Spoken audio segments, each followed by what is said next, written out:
For me, I think it was probably the most fun I ever had working on a show was Recess. Although I ended up going through a divorce as a result of it, and I ended up changing my life in ways that maybe were worse. And I actually think I've always felt bad, like maybe I kind of hurt Paul's career because I was going through so much stuff, you know. But when I look back at it in my life, it's only a couple of years, really 3 years or something of really doing it, and then things kind of changed.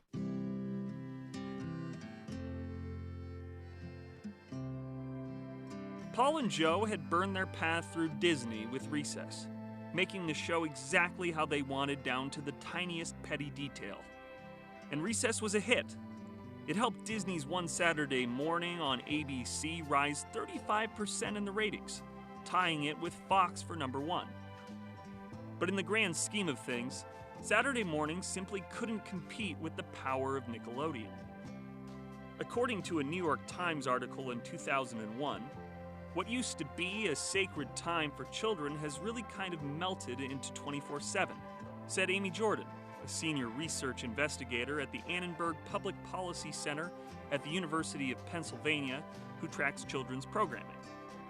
Because the change has been so gradual, and you only see one children's show at a time, the transformation kind of sneaks up on you. But in only a decade, it has been profound. Last year, 800 hours of children's programming was shown on American television, compared with 300 hours in 1990. Even more startling, only 11% of children's television shows watched by youngsters aged 2 to 11 appear on Saturday mornings. According to researchers at Nickelodeon, using data from the Nielsen Media Research, that compares to 35% in 1990 and 75% in 1980.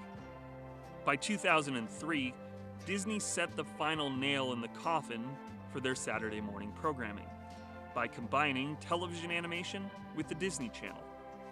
Television animation was booming for Disney. According to the Los Angeles Times, TV animation has become an important contributor to the success of the Disney Channel, which has grown in the last 15 years to more than 83 million households from 14 million. In stark contrast to its struggling ABC Family cable channel, which Disney bought nearly 2 years ago and is trying to retool, the Disney Channel has been a growth engine for the Burbank-based company.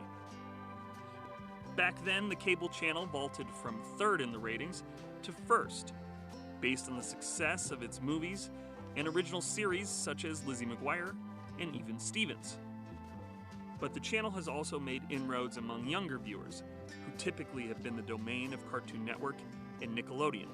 Year to date, Disney Channel ranked #2 in ratings, closely behind Nickelodeon, among kids 6 to 11, a 53% jump in ratings over last year, according to Nielsen Media Research.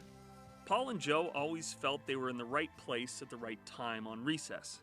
But in fact, Recess came at the wrong time.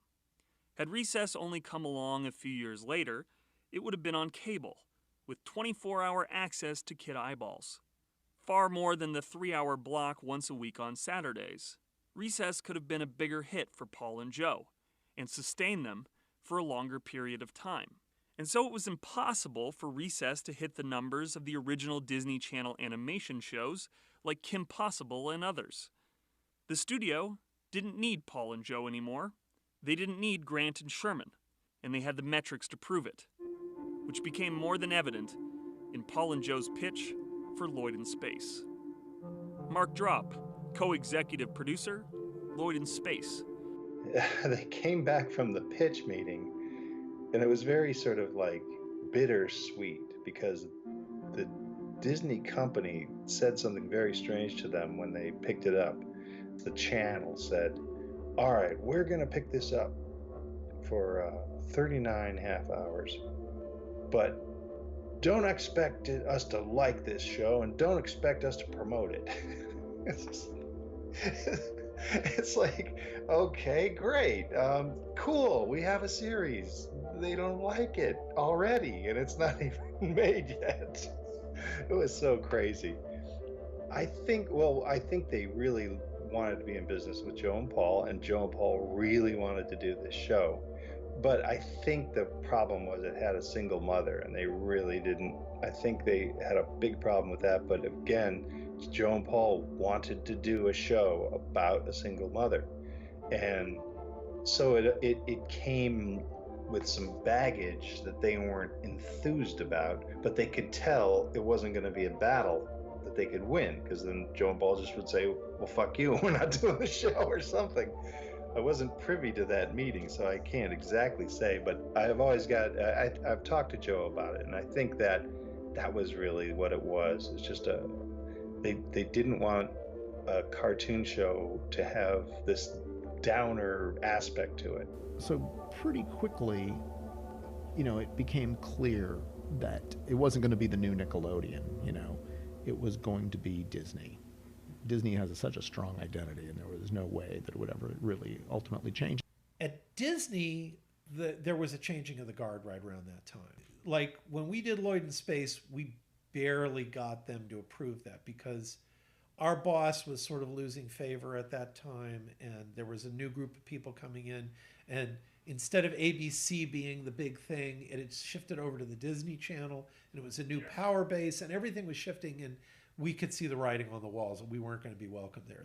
The people that had fostered our career were all either gone or going, and we realized that the party was over at Disney. We kind of knew that. Yeah. We could feel it around 2001, 2002, around there, we began to think, oh, this isn't, party's over, Joe and I had a vision of what this show was going to be, and Mark and Bart, who are extremely talented guys, didn't get what we were doing. And there was a funny adjustment period that was very uncomfortable. And I don't mean funny, I mean funny, like hitting your funny bone funny, where we were where we all had to figure out how to get on the same page, which really meant Mark and Bart had to get on Joe and my page because it was our show. And believe me, if they didn't like it, they would tell you. It was pretty funny. When we got the pickup for Lloyd, Bart and I went off and we crafted all these stories. I mean, we just went haywire, and we were we were really proud of what we'd done. And we came in and had this big session with Joe and Paul where we were pitching them all these stories, and a lot of the stories got killed by Joe and Paul. And I remember, yeah, well, it was like, no, I don't think Lloyd would do that. I don't want Lloyd to do that. I mean, Joe was really, he was starting to get a little hot on the collar, and I was too, because I loved what we had done, and I was getting more and more passionate about it, and so was Joe. And finally, I finally said, Joe, why can't we do this? And he said, because it's my show. And he was right.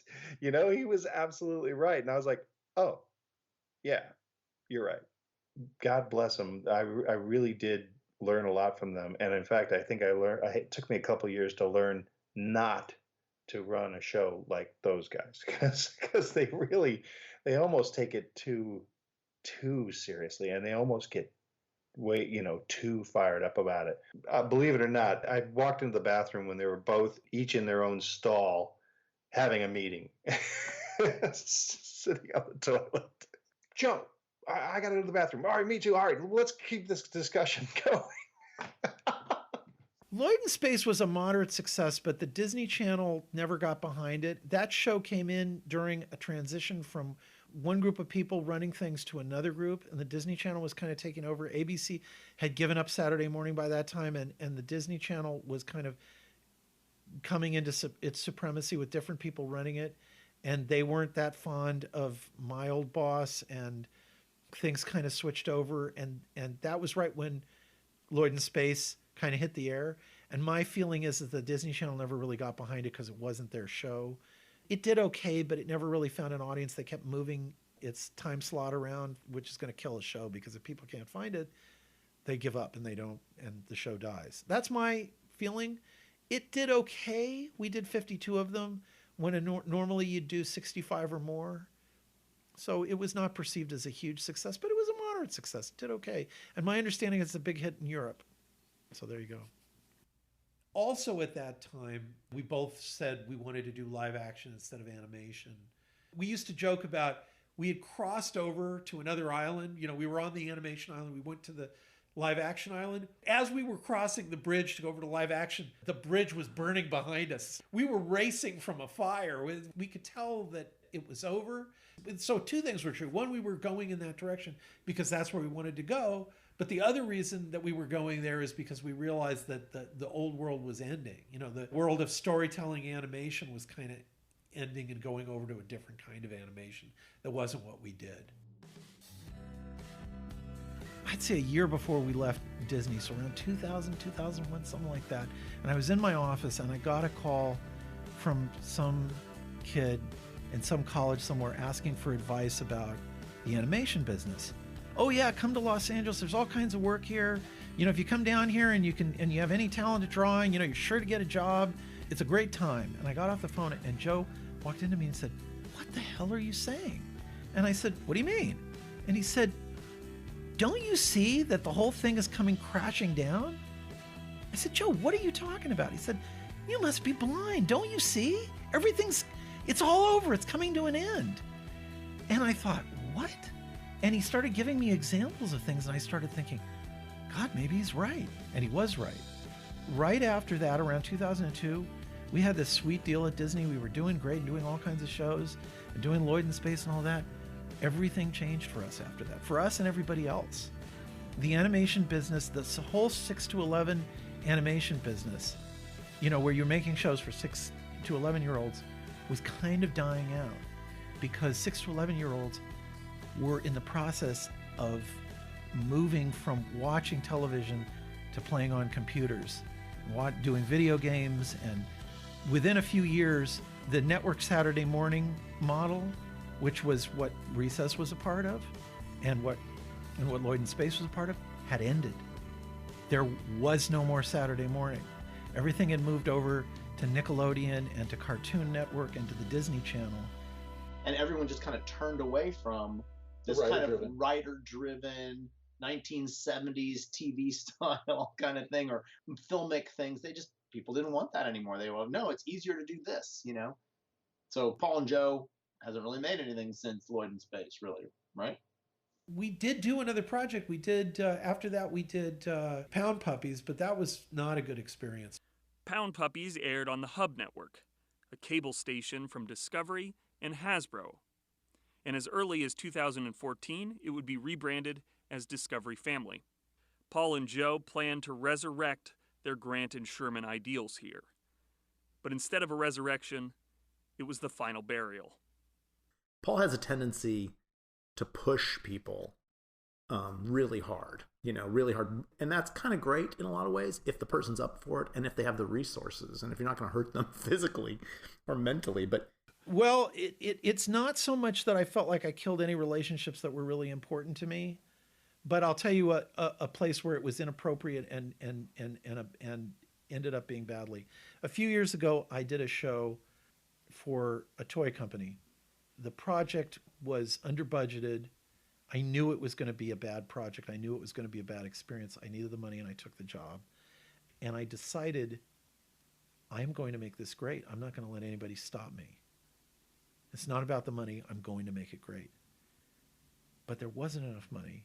There was an overseas company that couldn't do the work because they went with the cheapest company instead of the right company.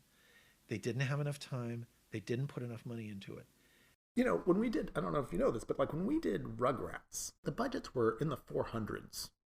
Well, when we were doing Pound Puppies in 2009 or 10, which was a show we really worked hard as far as the writing. We were really proud of the writing. The voices are amazing. It's one of the best casts ever. The animation was $200,000 approximately. And, that doesn't count for inflation or anything. That was, we're talking 25 years before, and it went down 300 with 3/5 of the budget. That's madness. And so we couldn't do it, is the point is. So Paul was saying, I want it to be better. I want it to be better. And people were breaking down, And I had these two young women who were working for me who were inexperienced, but they were talented. And I trained them to do this work. And I worked them and myself so hard. And there was an insistence, and they could feel it, and they wanted to please me. And one woman just one weekend, we were working crazy overtime hours, and one weekend she just burst into tears because she hadn't had a break. The other thing that happened in there was that Paul was flying to Toronto, I think it was, where they were doing the animation. And he was like working his ass off trying to get this little animation company that had hardly anybody there trying to get higher quality animation. And he worked his ass off trying to get this thing, and he finally made a pilot that was okay. Like, it was pretty good. You know, we got another 52 stories coming up, and he's gotten one. And he was very proud of it, and he showed it to me, and he said, "What do you think?" And I said, "I think it's okay. Not great, but, you know, it's it's never going to be great." And he was disappointed. I said, "Paul, I'm trying to be honest with you." And he said, "But I'm doing the best. I don't know how they're going to do the second show." And I said, "Paul."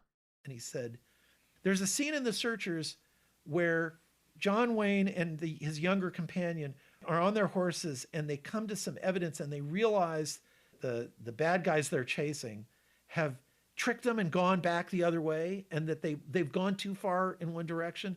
John Wayne immediately starts taking his saddle off his horse to feed his horse and give it water. And the nephew says, "What are you doing? We got to get back there." And he said, "If we do that, my horse is going to die." They're hundreds of miles that way. You can't catch up with them. If you try to race after them, all that's going to happen is you're going to kill your horse. You can't catch them. They're too far away. You're just going to punish your horse, and it's going to die, and you're not going to get to them anyway. And the kid goes, "Well, I'm going. You're a coward. You're not doing the right thing." And he runs off. They fade out. They fade back in. And you see the kid walking with his saddle over his shoulder because he's killed his horse. And John Wayne comes up slowly and catches up with him and says, "Killed your horse, didn't you?" And he goes, "Yeah." He said, "Get on." And they go on. And he said, "Paul, you're killing the horse. You're not going to get what you want. It's not possible to get it. You are killing the horse. You're trying to do something that can't be done. You're killing yourself and everybody around you, and you're not going to get it. You're just making yourself crazy, and you need to stop." We eventually left that job.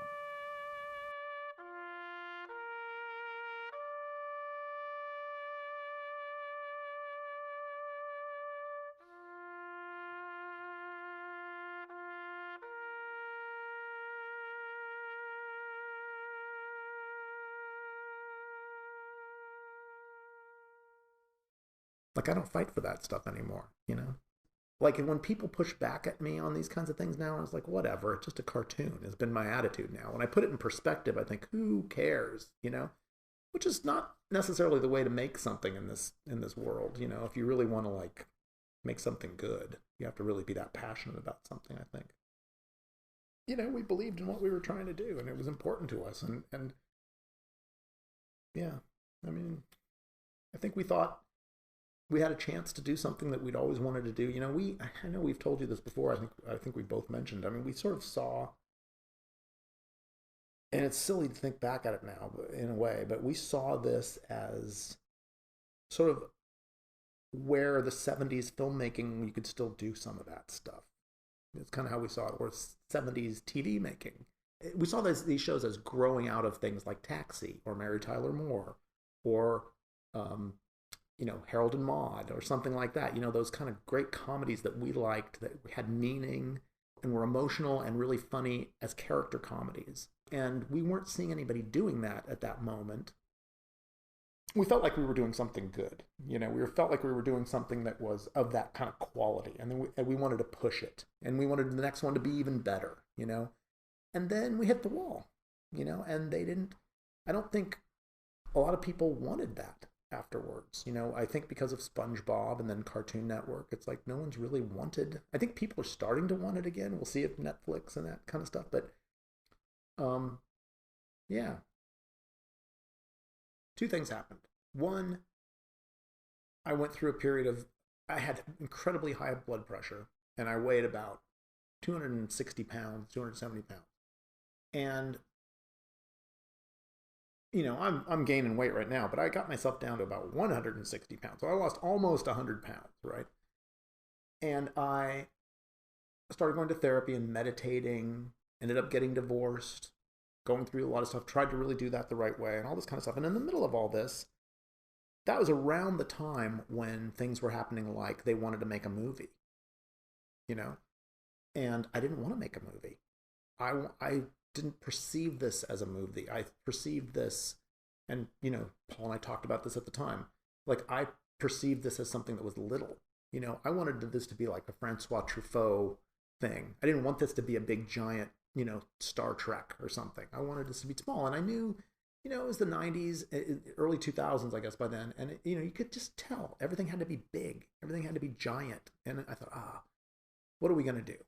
So Paul really wanted to make a movie because, I don't know if he really, I think at the beginning he kind of got talked into it, and so he went off to do it. When he went off to do the movie, I kind of got left alone with the TV show for a while. And when that happened, it was lonely for one thing, but also I couldn't do everything anymore. I had to do all the things Paul was doing, looking over boards, looking over designs and all this kind of stuff. And I couldn't really hold on to the writing. And it was kind of like, I felt like all the reins, the horse was going too fast and the reins just fell out of my hands, He had kind of high blood pressure in those days and he had to be on medication for it. He got to a point in his life where he said, I'm sick of fighting. I'm sick of being at war all the time. It's too much for me. It wasn't so much that he hated being arrogant. He just hated, we adopted a pugilistic attitude. We were fighting all the time. And it wears on you to have to fight that much. It was a hard time for him. He really went through some big life changes this would have been the late 90s into the early 2000s. And he kind of emerged a different person. He lost a whole lot of weight. He started meditating. He just became a very different person over that time. The other thing that happened at the same time was that so things kind of fell apart. The movie happened. SpongeBob came along.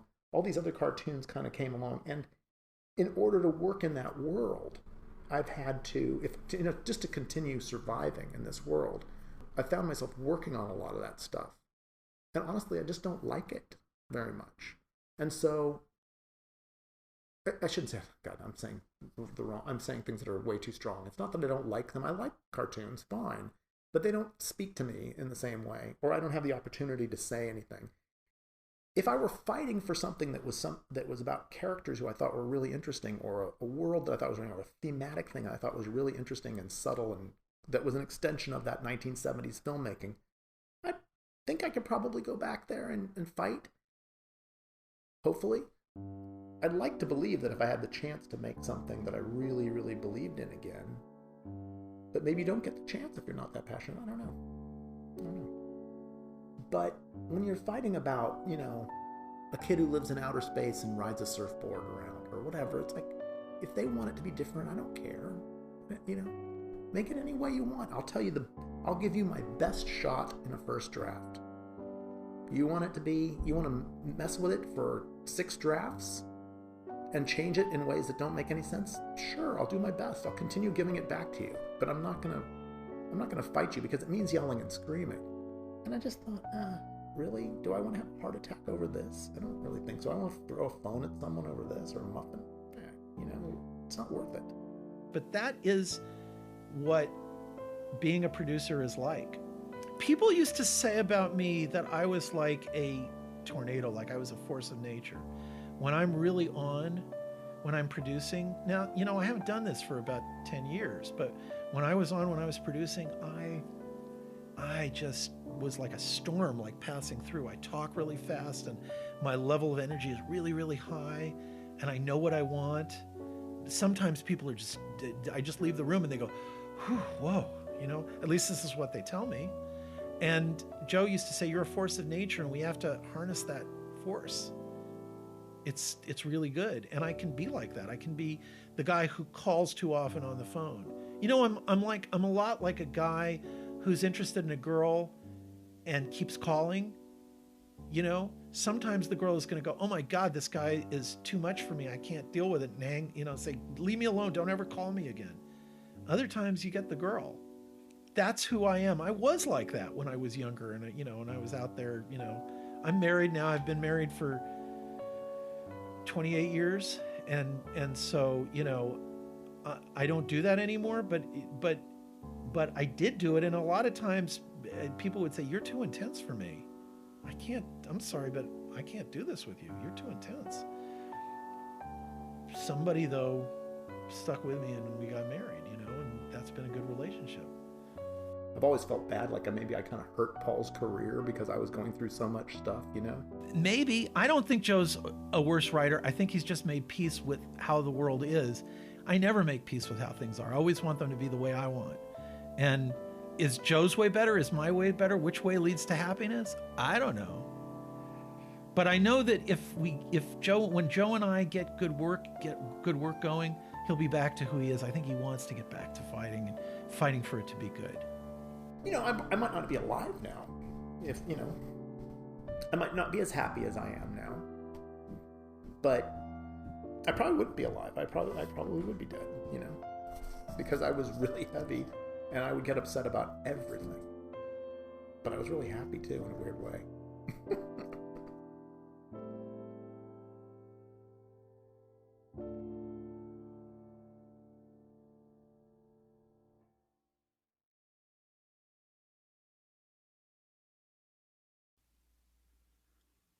It was during that period that both Paul and Joe see as a golden age for them. However, it was also some of the most difficult times in Joe's life. Most of the interviews you've heard thus far were conducted in 2017. But in 2019, things had changed again for Paul and Joe. The last show that Paul and Joe were able to run together was in 2010, 9 years ago. Paul and Joe had become like their 70s hero Burt Reynolds, huge in one decade and lost in others. There was perhaps no clearer sign to Paul and Joe that an era was over when one of their best friends from college died, Steve Vixton. I want to say about 2007 or 8. Steve called me out of the blue. I hadn't spoken to him for years, and he said, I've been thrown out of my apartment. I don't have any money.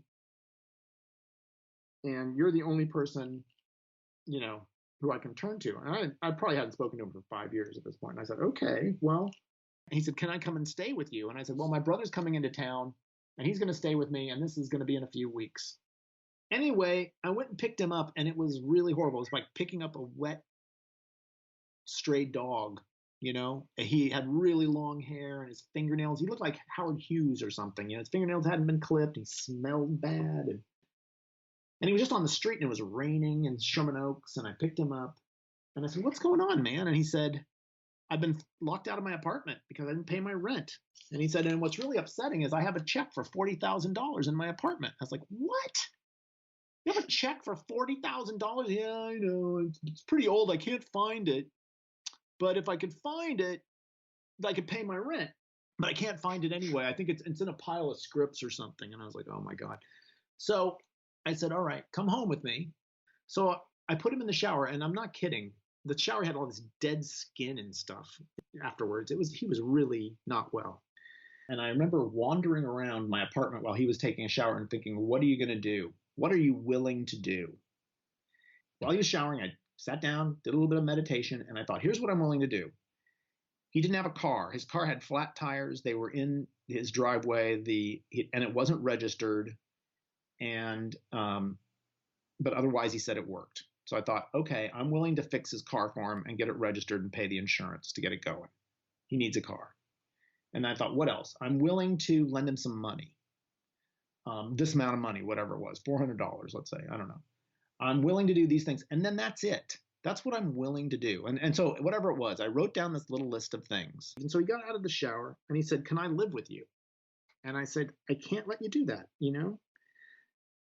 And I kind of sat down with him and I told him these things. And he said, I really appreciate it. And we got his car out. We got his car out. We got it fixed. We took it to the mechanic. It got fixed up, put new wheels on it. New tires on it. Took it to the registration, make sure it could get registered, make sure it had some insurance on it, and not much, but just enough to keep him going. And got his $40,000 out of the apartment. You know, I did all these things. I spent like a good, several days, most of a week working things through, getting everything up.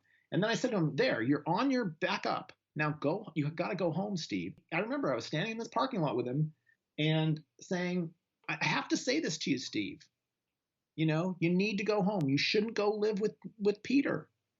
that's not a good place for you. You need to be connecting with your family and getting sober, And I remember him looking at me and saying, I appreciate you saying that. I think that's actually what I appreciate you saying it, but I'm going to do what I need to do. And I said, okay.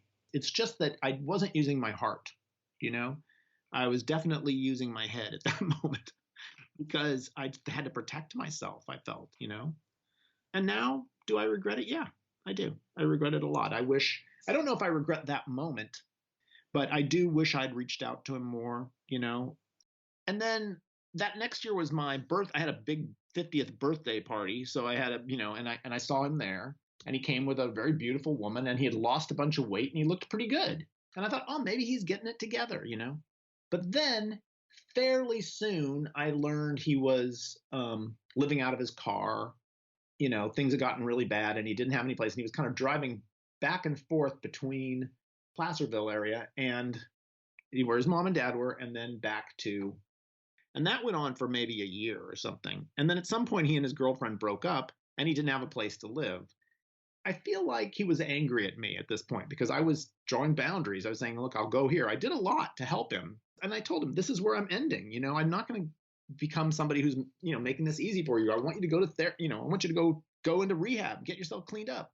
Anyway, somewhere in, I think 2010. Yeah, it was early 2010, I think. I got a call from my friend John Rosenthal. And John said, and he'll tell his version of the tale. He called me and he said, Steve's living on my couch. My girlfriend is really upset. He asked if he could stay here a couple of days. It's been a week. What am I supposed to do? So I called his sister, who I'd been in contact with his sister quite a bit. And she said, people have to hit rock bottom before they can come back. And I said, okay.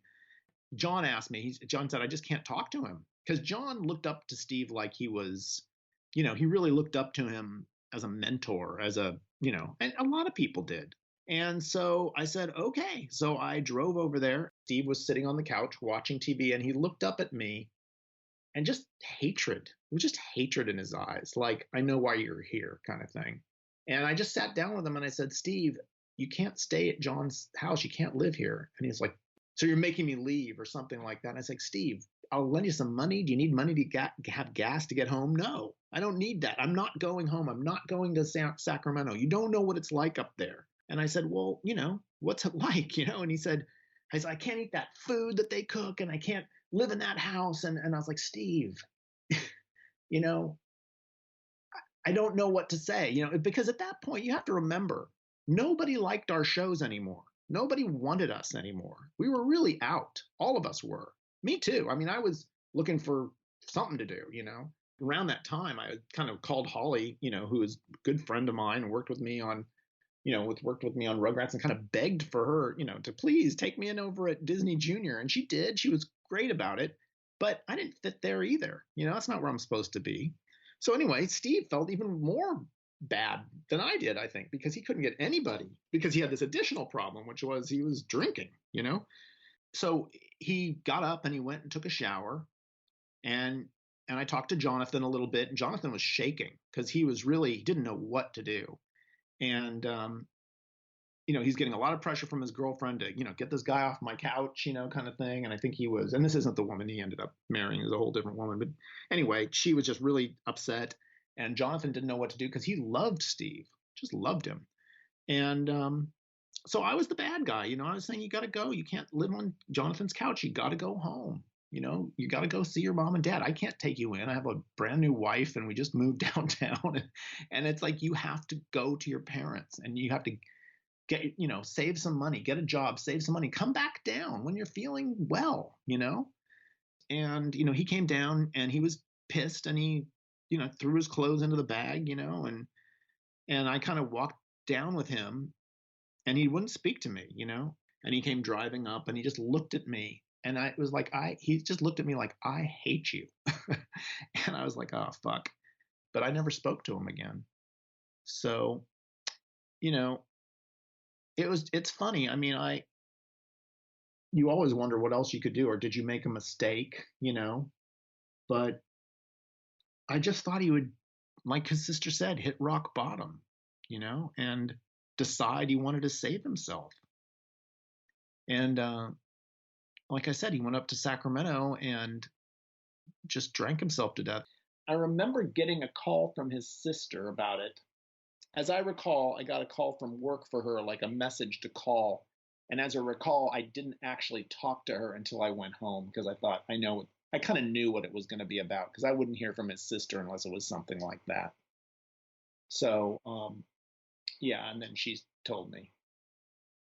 In the end, was a heart attack, probably, but when we went and saw the family, what his mom and dad, they were kind of focusing on the heart attack thing because they didn't want to say what the truth was, which is all his organs were shutting down because he drank so much. He was such an extreme alcoholic by the end that his organs just all died. I mean, and so it was kind of one of those things the doctors basically said, choose your death, choose your reason for dying. But I think in the end, they were kind of focusing on the heart attack, but his sister and I talked about it at the time, and she was saying, yeah, it's like, it could have been anything,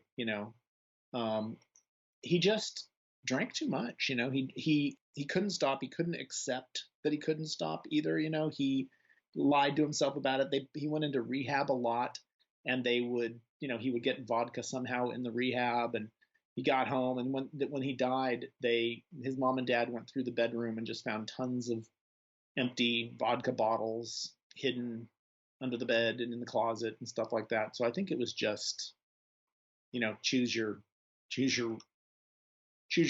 type of death. Then a few months went by before they had a ceremony and everything for him.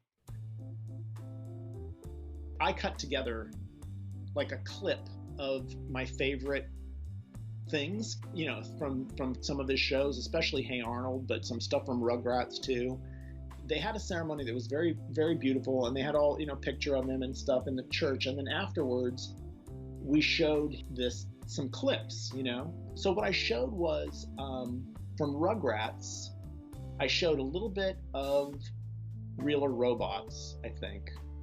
No, maybe I showed a little bit of the one, the very, like the second one, the one where because there was so much stuff in there I know Steve did, like, that became a big deal for Rugrats. Like, he wrote the line, baby's got to do what a baby's got to do. I remember saying to him, that's not a very good line. Can we do something better? And he goes, yeah, I agree. It's not that good, but placeholder. And I was like, placeholder, moving on, And then I showed from Arnold, I showed my favorite bit, which was maybe my opinion, one of his best things he ever wrote, was the one with when Oscar stays with Arnold and takes over his room, and Arnold has to get Oscar and Susie back together.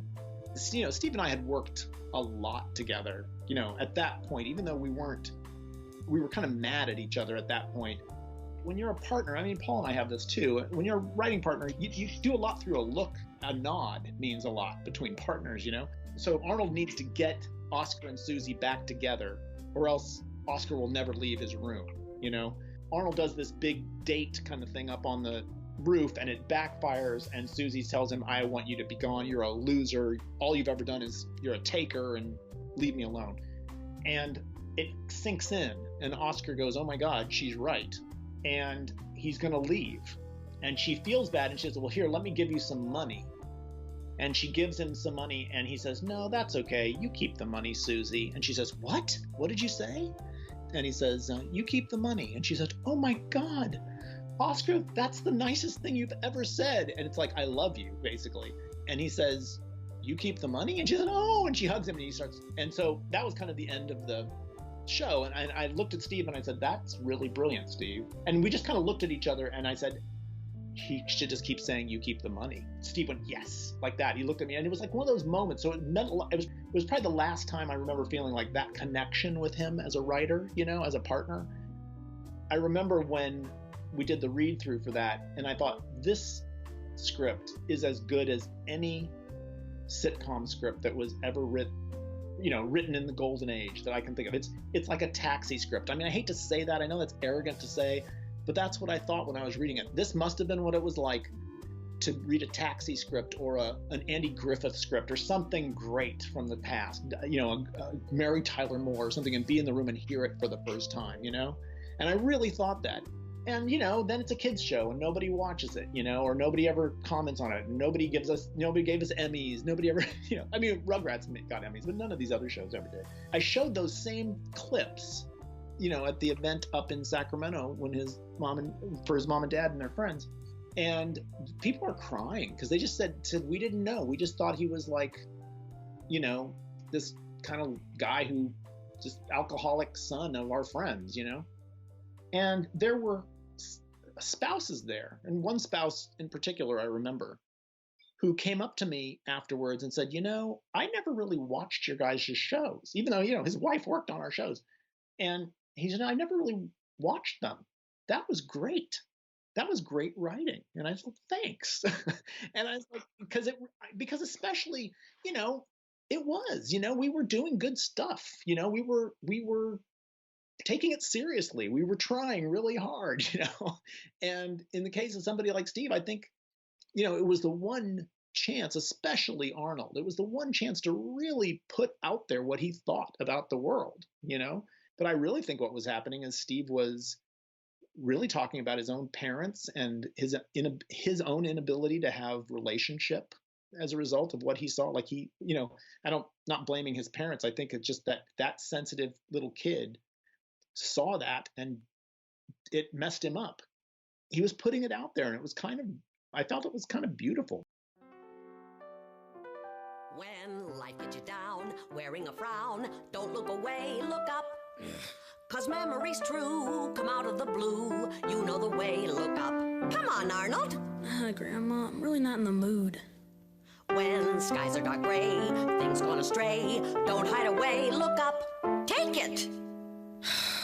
I had a bad day, nothing went right. I hate my dumb life, I'm down. When you're feeling under the weather and the dark clouds are getting to you, make your troubles light as a feather, and soon you'll be seeing a bright patch of blue. You gotta look up, you gotta be strong, you gotta take things as they come. 'Cause everything new that happens to you is better when you look up.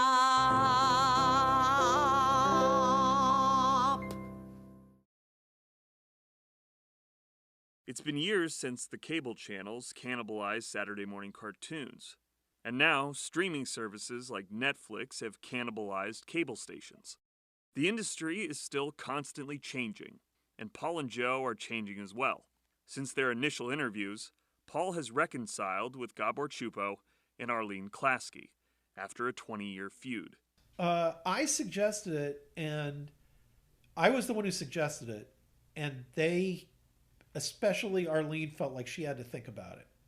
And she had to think whether she was willing to relax her guard because she had felt hurt and attacked, and she wasn't sure that it was something she said, if we do this, you have to meet with me and you have to let me tell you about the ways that I was hurt, and I have to believe that you're sorry about that. And I said as gently as I could, well, I'm very willing to do that, but you'll have to do it too. You know, you'll have to hear my point of view, and it may not be what you think it is. And we both agreed that was a good idea. And a couple of weeks later, we met at the old studio, which she's still part of it. She still runs. And we met in this room and we talked for like 4 hours. So this took place over a period of a couple of weeks. And then by the end of that period, she actually gave me, I mentioned in passing, and I wasn't looking for anything, that I didn't have any Rugrats cells, or I had one, you know. And she said, here, you can have these. She gave me a bunch of cells. And I thought, wow. It was just like there was, you know, it was, and she had just gone through the most terrible thing that anybody can go through, which is her son died. She had a kid who was in his 30s and he died, right? He had been sick most of his life. He had some, you know, he had some medical problems, and he passed away, and that had just happened, right? And so I think that was a traumatic thing for her and for Gabor, because it was their kid together. And I think it was a period in their lives when maybe they didn't want to have that on their this ugliness on their. Maybe it was, like this is a thing. Nobody wants this. Well, I won't say nobody, but there are people who don't want to feel that way. They don't want hatred and bitterness in their lives. If there's a way they can get past it, maybe it would be good to do. But it means everybody has to be willing to make a change. And so, I hope I can live up to the change, because I think it makes me a better person. I like how I feel better. I like this new part of myself. Yeah. An interviews about it all. What can I tell you about that? I decided for a number of different reasons that I wanted to not spend the rest of my life in bitterness about that. And I was invited to a lunch where the three of us were invited to a lunch, and we all came to the lunch. And I saw them there, and I suggested we bury the hatchet, and we did. And I learned that a lot of the things that I had thought were true weren't true, and that a lot of my bad feelings were based on things that turned out not to be correct. And I rethought a lot of things, and I think Arlene and Gabor did too. And we all just made up, And I think, I can't speak for them, but for me, it makes me feel better about myself. And it makes me feel like I can actually let go of this I was holding on for what, 30 years, 20, going on 30 years, holding on to this big ball of anger and pain.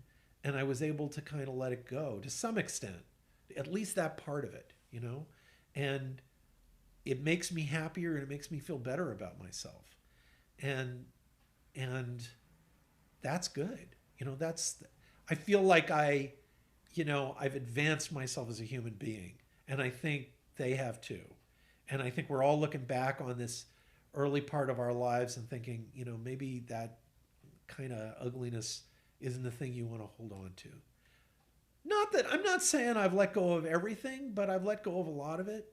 And we're no longer enemies. We're friends.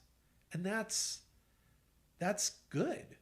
Kind of not really, weirdly. I mean, I think I told Paul, apparently, that's a dangerous question, I'll tell you. I've been telling Paul for years, you ought to just call up Arlene.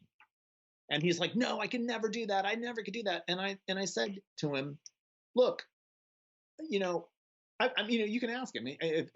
Paul often forgets things, but I've told him for years and years, just call him up. Just patch things up. Oh, no, they hate me, I hate them. And I was like, well, the fact is, there was a real friendship there that started that thing. And there's a lot of water under the bridge.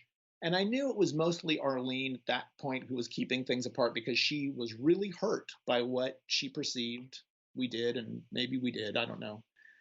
He told me one of the coolest things about the whole reboot, or the cool thing about the whole reboot, was that he and Gabor and Arlene made friends again. And I said, God, man, that's fantastic. That's worth all kinds of bullshit to me, to make it where that, just that years and years of animosity towards each other, to have that be gotten done with and to enjoy each other's company. I was like, wow, man, really? When he told me that, I was really impressed. And it was totally, I think Paul did all the heavy lifting. He reached out and made that work. What can I say? What we have going for us is that life is really long, and that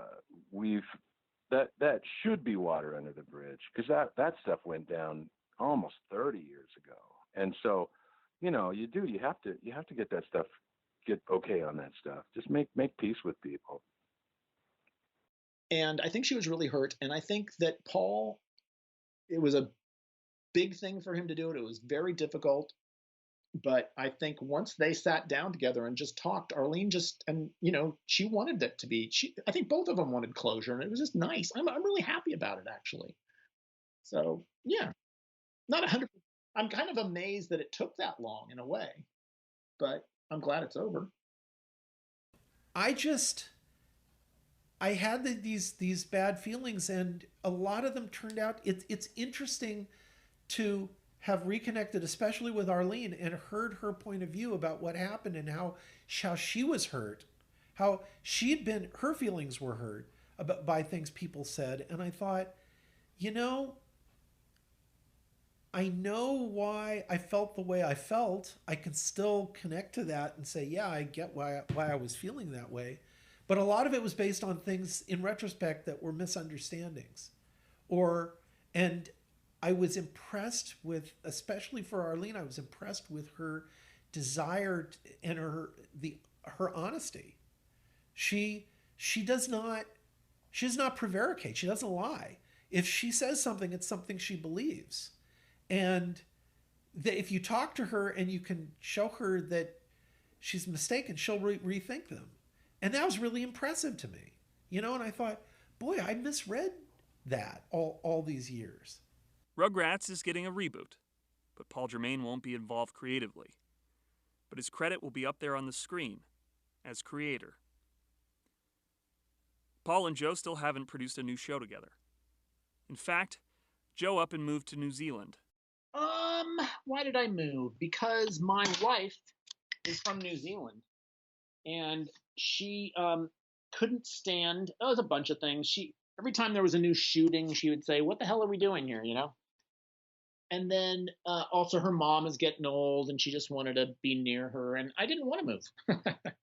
That's the truth of it. And she just really wanted to, and so I said, okay, let's try it out for a while, But and also things weren't going that great, I was kind of going, I don't want to work on another one of these stupid, preschool shows or whatever, And my wife is a costume designer, and she really felt like she could come back here and get work here, but it hasn't been that easy to find work here, to be honest. So I'm still doing stuff in LA. Oh yeah, we talk all the time. Look, we're best friends, and we're really close, and we have this 30 years of common experience together. So somehow or another, I don't think that's ever going to go. We're really good friends.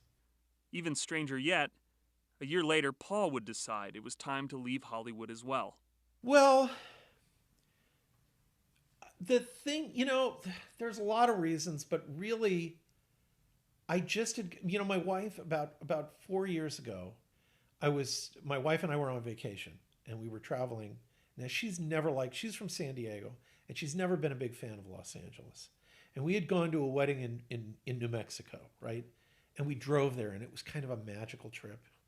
And we were driving back and going through this, through this part of Arizona where there are some ancient Indian ruins, and we'd just gone to see these ruins and drove for miles into this, I think it was Chaco Canyon, I can't remember. Anyway, we're coming back, and we're driving, and all of a sudden she bursts into tears, and she says, I don't want to go home. I don't want to go back to LA. I'm done. Now, she had said this before, right? But I had always said, yeah, but my career's here. But I hadn't worked at that point. I hadn't worked in a long time, and I just thought, okay, maybe it's time. Maybe it's just time. At that moment, I just thought, yeah, okay. I said, give me another 2 years. Let me see if I can make things happen. And if I can't, I guess it's over. I'll guess I'm done. And then kind of an amazing thing happened the next year, right? There are these which is pockets of time. So it was like that happened 2016 or 17, I can't remember which. And all kinds of amazing things happened. This guy who had been an executive at Disney when we were there back in the 90s doing Recess, he had become the guy. He was running Amazon Studios. He was the top guy. And so I called him up and I said, hey, could I come and pitch you some ideas? And he said, sure, let's have lunch. So we had lunch together, and I was pitching him a bunch of projects, right? Joe was in New Zealand at the time because he had already started traveling back and forth at this point. So he wasn't there, but he knew about the meeting. And so I'm pitching him all these ideas. And he says, some of those are kind of fun, but they're not really what we're doing. I said, okay. And he said, you know that book that you guys wanted to put together back in the 90s when we were at Disney? And I said, tell me more. I don't know what you're talking about. He said, you know, the one about that teenager who's so wild? And I said, are you talking about Youth in Revolt? And he said, yeah, that's the book. And I said, well, you know, they made a feature out of that in like 2010 and it bombed. And he said, yeah, I know. That doesn't matter because this is a different medium. Right now, what we're doing these serialized shows. And I remember your pitch and I thought this would be perfect for that. And I thought, God, he's right. So this book, Youth in Revolt, they made a feature out of it in 2010, but it didn't work and it bombed. Okay, but some years before that, like 10 years before that, Joe and I had read this book. Somehow we got hold of it because it was done by a Bay Area writer who was friends with some friends of mine. And somehow I got the book when it was new. And I read this book and I said, wow, this is what it's like being a horny teenager. I've never read anything like this. And I showed Joe and he read it. And he goes, this is hilarious. I said, we got to make this. I don't know how, but we've got to do it. Now here's the book. This thing is hundreds of pages long, right? I mean, it's picaresque. Do you know that term? It means that it just goes all over the place. It's like you're following this character as he goes from place to place and does all this crazy stuff. And the problem was you couldn't do it as a movie. There was too much story there to do as a movie, which is why, in my opinion, the movie didn't work when they tried to make it, because there's just too much story to go into a movie. And we knew that back then. So when we were pitching it, we were back in the 90s, we were saying it could be a miniseries. Yeah, we thought we could make a miniseries out of it. And that was never going to happen. We kind of knew that, but that was the only way we could think, that it was the only medium we could think of where you could tell something that was longer than a movie. To do the story right, it would be longer. There really wasn't anything then. But not long after that, you know, you had HBO doing The Sopranos, and suddenly there was this new medium, right? It wasn't exactly new, but it was becoming acceptable to do serialized television. But that really wasn't something going on at least I didn't know about it, and Joe didn't know about it back in the late 90s when we were pitching this. So we pitched it to our bosses at Disney, the last place on earth that would ever do a movie like this. But we knew he would appreciate it. Our boss, Barry, would appreciate it. We pitched to him and he loved it. He thought it was really funny, but he said, you know, I can't do anything with this. And we said, yeah, we know. And then shortly after that, we found out someone had optioned the book and we just forgot about it, right? So now it's 20 years later. And all of a sudden, it's brought up in this meeting by someone who I didn't even remember had been at that pitch, right? I thought, wow. So he said, if I could set this up, he said, who made the movie? And we looked it up. We found out who had made the movie. And he said, oh, I know these guys. I'll set up a meeting. Would you be interested in pitching if I could set this up? And I said, hell yeah. So I called Joe and I said, Joe, you're not going to believe what just happened. And I told him about this and we started studying the book and preparing for this pitch. The pitch took 6 months to set up because the people at the other company, there were all these people that needed to be in the meeting. And it's like the spring of that year. And we pitch it and there's this meeting from the people at the company that made the movie and the people at Amazon. And they're all in this big room and the pitch went great. It was a really great pitch. And they loved our idea for how we wanted to do it and why we thought we could do something that hadn't been done in the movie and how we were going to take it in a new direction. Everything about it was great. Okay, so I got a call from my friend at Amazon and he says, you guys did a great job. I can hardly wait to see your draft. And Joe and I said, we did it. We didn't hear from anybody for another 9 months. 9 months. Nobody called us. The guy at Amazon didn't call us. The guys at the other company, nobody called us. And we started calling around and said, what happened? Nobody would even return our calls. We couldn't figure out what was going on. It turned out that what was going on was that there was a fight between Amazon and this other company as to who was going to own the rights to this if it happened. And that took 9 months for them to work out. So it had nothing to do with us, but we didn't know that. So that was at the spring of one year. I think it was 2016, but I don't remember. And then in the winter, like 9 months later, I get a call on my answering machine saying, is this Paul Germain who who pitched this project at Amazon? If it is, call us back. We're trying to find you. And I thought, couldn't they just call Amazon and ask? But so I call up and I said, yeah, you found me. Yeah. They said, okay, we want to make a deal with you guys, you know?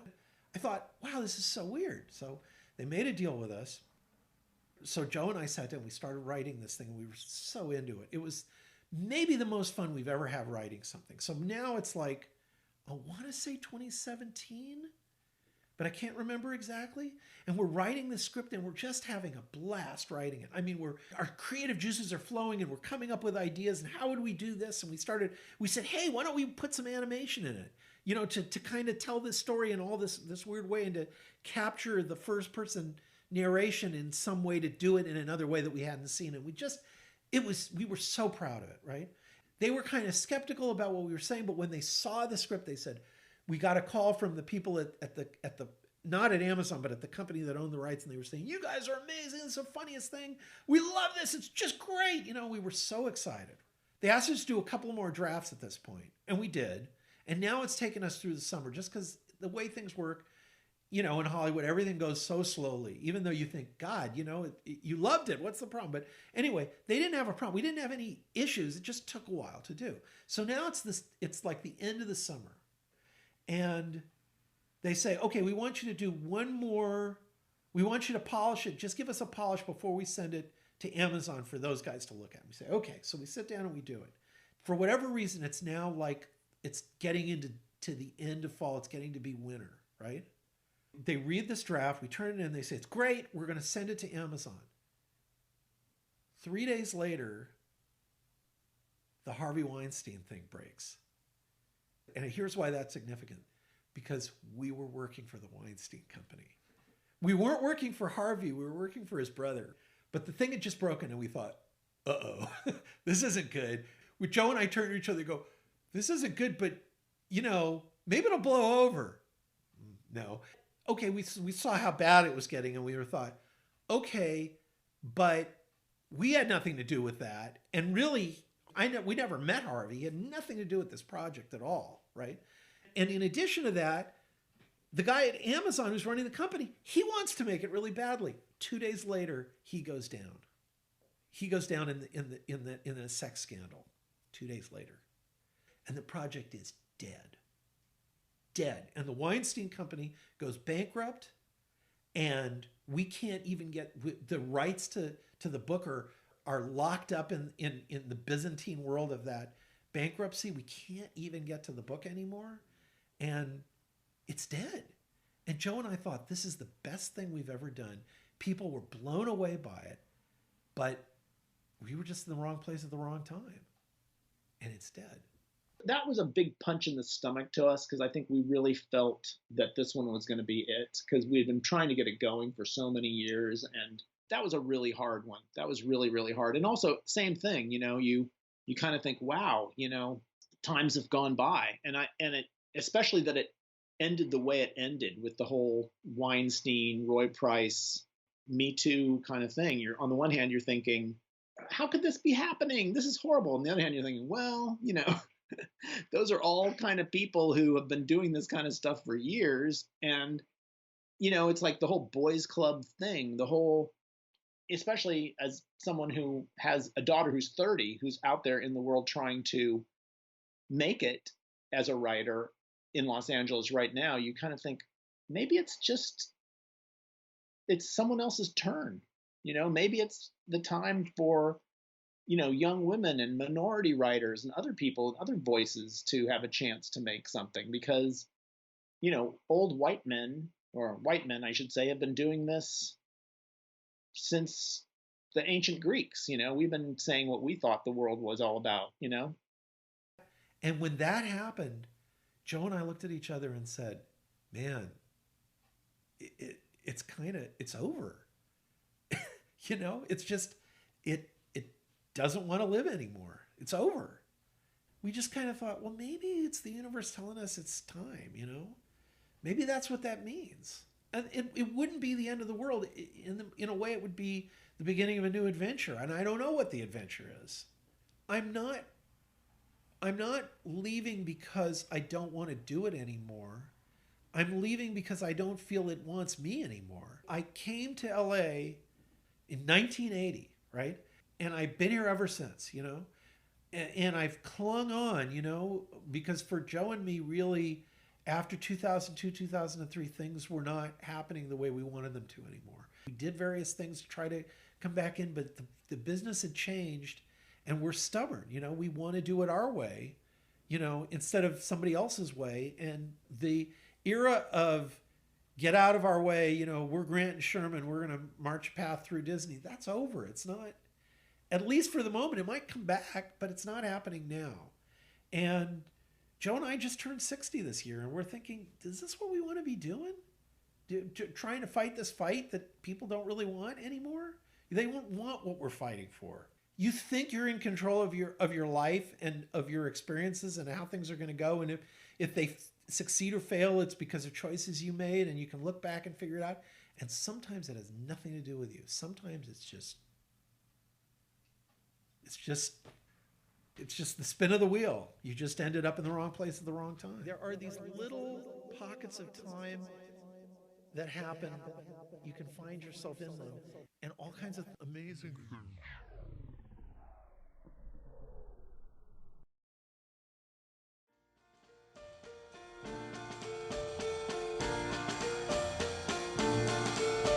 To dream the impossible dream,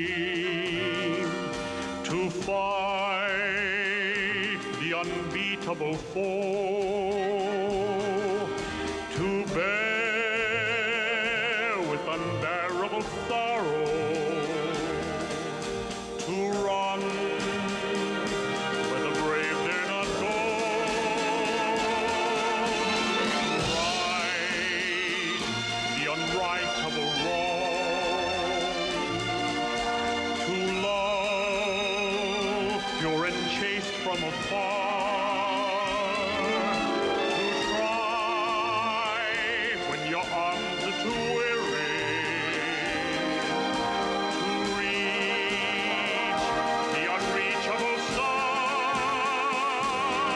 This is my swear to follow that star, no matter how hopeless, no matter how far, to fight for the right without question or pause, to be willing to march into hell for a heavenly cause. And I know I'll only be true to this glorious land, that my heart will lie peaceful and calm when I'm laid to my rest.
first class, Gomer Pyle. It'll be interesting to see what I do if I give up the idea of making films, because it's what I've always loved, you know? And Joe and I are both talking about this. If we stop doing this, what will we do? Because it's we both have this passion for this thing, but maybe that's over. Maybe we're moving to another part of our lives. But there's a part of me that still has things I want to do. There's all kinds of things that I set out to do that I haven't done, that I'd still like to do. And maybe I will do them, and maybe we'll come back. You know, Joe has this fantasy that we're going to get a show, and he'll come back from New Zealand, and I'll come back from the Pacific Northwest, and we'll rent a place in LA, and it'll be The Odd Couple, you know, and we'll be living together. He talks about it all the time. He'll tell you about it when you talk to him.